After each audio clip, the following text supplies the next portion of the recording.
Bonjour à tous, bienvenue dans ce premier épisode de ce que je pense va être une série qui va s'appeler Comment devenir immortel. Donc le but, c'est d'avoir une réflexion, de mettre en place des actions, de se regrouper pour participer, se battre de son vivant, pour mettre au point des mécanismes de sauvegarde de conscience, pour faire simple, vaincre la mort, pour refuser son statut de mortel, le contester par la lutte intellectuelle, manuelle et technique. Je parle de mettre au point des solutions technologiques de préservation de votre corps le plus longtemps possible, de vos organes et de votre conscience, voire même avoir recours à des processus de sauvegarde complètement numériques, complètement artificiels, s'il le faut. Je fais ça à ma hauteur, à la hauteur de mes moyens. C'est le premier épisode. Aujourd'hui, nous allons parler de ce qui, je pense, peut être un blocage psychologique pour moi et pour d'autres personnes. Le problème quand on parle de sauvegarder la conscience sur un support numérique, c'est que on peut se dire, c'est pas une sauvegarde, c'est juste une copie et tu supprimes l'original.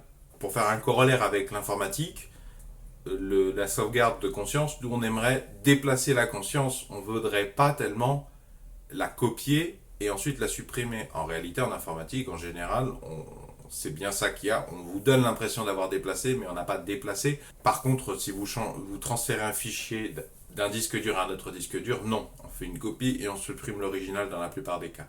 Donc vous pourriez me dire, c'est pas possible de devenir immortel, c'est pas possible pour moi de sauvegarder ma conscience, puisqu'en fait, il y a toujours une suppression. C'est un petit peu comme le problème de la téléportation, puisque la téléportation, même si vous avez la quantité d'énergie monstrueuse, phénoménale à votre disposition pour détruire tous les atomes, séquencer, analyser et reconstituer instantanément tous les atomes toutes les particules qui vous composent à un autre endroit, c'est pas vraiment un déplacement, c'est plutôt une destruction, une recréation. On est sur un problème, je pense, similaire. L'objet de la présente vidéo, de ce premier épisode, c'est de vous faire part de cette réflexion que ce n'est absolument pas en réalité un problème.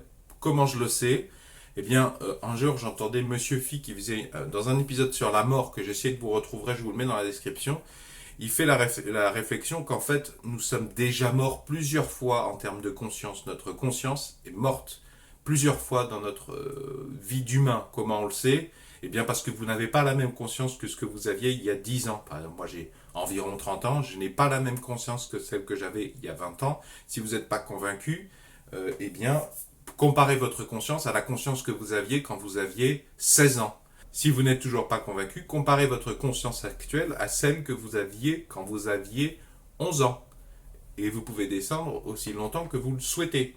Donc, il me paraît raisonnable d'en déduire qu'en fait, il y a des modifications, des destructions, des compilations de notre conscience à plusieurs moments dans notre vie. Quand est-ce qu'elle a lieu ? Je pense qu'elle a lieu la nuit, souvent la nuit, mais ça j'aurais besoin de publications scientifiques axées neurologie, physioneurologie pour en avoir confirmation, mais il me semble tout à fait raisonnable de partir sur l'idée qu'en fait vous mourrez, nous mourrons quelque part un petit peu toutes les nuits. Toutes les nuits il y a des modifications de notre conscience parce que notre cerveau compile les informations du jour, il dégage ce qui n'a pas d'importance, il trie ce qui a de l'importance. De manière extrêmement schématique, bien sûr.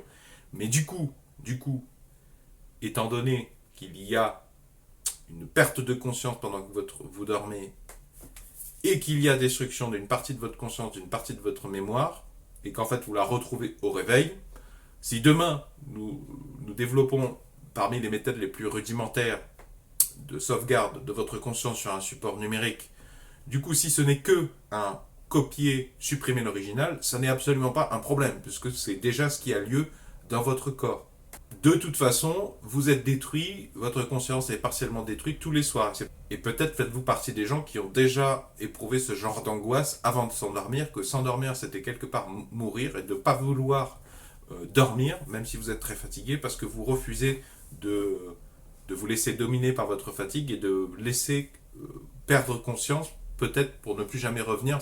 C'est peut-être en partie pour ça qu'on a ce crise d'angoisse, en partie parce qu'on a conscience qu'on ne va pas être tout à fait le même et qu'il y a une possibilité qu'on ne revienne jamais. Donc si demain une entreprise privée ou publique propose de copier votre conscience et de supprimer l'original l'espace d'une nuit sous anesthésie, c'est la même chose. Si vous y réfléchissez, c'est la même chose. Alors je ne dis pas que c'est pour autant satisfaisant, Mais déjà, je voulais vous faire part de la réflexion. C'est déjà ce qui se passe dans votre corps humain. Donc c'est un faux problème, ce problème de c'est pas un déplacé, c'est une copie suppression. En outre, je voudrais vous faire la remarque que ne serait-ce que si on met déjà en place un service de copie de conscience sur un support artificiel, ça résoudra une grosse partie du problème, puisque un être humain, quand il va arriver à la fin de sa vie, qu'il est angoissé par sa mort, je parle de soins palliatifs, de période palliative, période de soins palliatifs, période les derniers jours, quand vous avez la chance de savoir que vous allez mourir dans quelques jours et que vous avez atteint un âge avancé, parce que c'est quand même de la chance par rapport à ceux qui vont mourir dans l'accident aujourd'hui, et bien donc que les institutions médicales puissent proposer ça à monsieur et madame tout le monde en fin de vie, c'est extrêmement rassurant. C'est extrêmement rassurant puisque c'est déjà une réponse valable et tangible à l'angoisse qui est il n'y a rien après la mort. Non, il n'y aura pas plus rien après la mort parce que rien qu'avec cette méthode rudimentaire entre guillemets, eh bien, on a une solution à l'angoisse du néant après la mort. Il n'y aura pas de néant puisque ma conscience va être copiée et sauvegardée sur une substance artificielle. Je vais juste renaître dans un support différent. Autre réflexion que je voulais vous faire part, c'est l'arrivée de l'informatique quantique. Alors quand je parle de quantique, je marche sur des œufs parce que c'est pas vraiment mon domaine. J'en ai une compréhension limitée. Néanmoins, de ce que je comprends, l'informatique quantique va modifier notre vision des opérateurs booléens et de notre manière de classifier les choses. Vous savez peut-être que on a du mal en informatique à faire de la classification quand un objet réel, un objet biologique, peut à la fois être dans une case et dans une autre case. Par exemple, si j'ai un enregistrement sonore acquis par un SM2, si vous ne savez pas ce que c'est un SM2, je vous mets un lien dans la description. Si j'ai un enregistrement qui contient à la fois du tétralyre et du faucon cresserelle, j'ai un problème parce que cet enregistrement, je vais devoir lui donner deux étiquettes. Et en classification, on est souvent obligé en 2020, toujours en 2020, de bidouiller des trucs en informatique. Parce qu'on a un problème, c'est qu'on a un même exemple qui appartient à deux classes. Eh bien, l'ordinateur quantique va nous permettre, si j'ai bien compris, de faire des gros progrès et de gérer beaucoup mieux ça. Vous avez déjà peut-être fait la remarque que en science ou en méthode de classification, on a des problèmes parce qu'en fait, on essaie de faire rentrer au forceps des choses biologiques dans des cases finies, alors que ces choses évoluent, donc elles sont censées passer d'une case à une autre avec le temps. Et parfois même, elles ne rentrent pas vraiment complètement dans telle case ni dans telle autre, c'est moitié l'un, moitié l'autre. L'informatique quantique va nous permettre de progresser là-dessus, de ce que j'en ai compris. Puisque l'ordinateur quantique est moins con, il est moins dichotomique. L'ordinateur quantique a moins besoin de catégoriser de manière violente et artificielle et irréelle et pas très constructive. Je vous invite à réfléchir à ce que je viens de vous dire, je vous invite à me faire part de vos commentaires dans la description sous la vidéo. Si ça vous intéresse d'avoir d'autres épisodes sur comment devenir immortel, qu'est-ce qu'on peut faire de notre vivant pour se battre et ne pas rester dans le défaitisme, eh bien je vous invite à me le faire savoir en laissant un pouce vers le haut, comme ça moi ça me permet d'avoir un soutien psychologique de votre part et ça contribue au référencement et d'aller percuter d'autres personnes pour leur faire tu sais que t'es pas obligé de te complaire dans le défaitisme, tu peux un peu te battre, Si ça vous intéresse de connaître mes prochaines propositions de solutions sur comment vaincre la mort, comment ne pas mourir, eh bien je vous invite à vous abonner à cette chaîne YouTube. Si vous n'êtes pas trop YouTube, vous pouvez les recevoir par mail. Je vous ai mis un formulaire d'inscription, tout simple, vous le trouverez dans la description. Il me permettra de vous envoyer par mail les prochaines vidéos.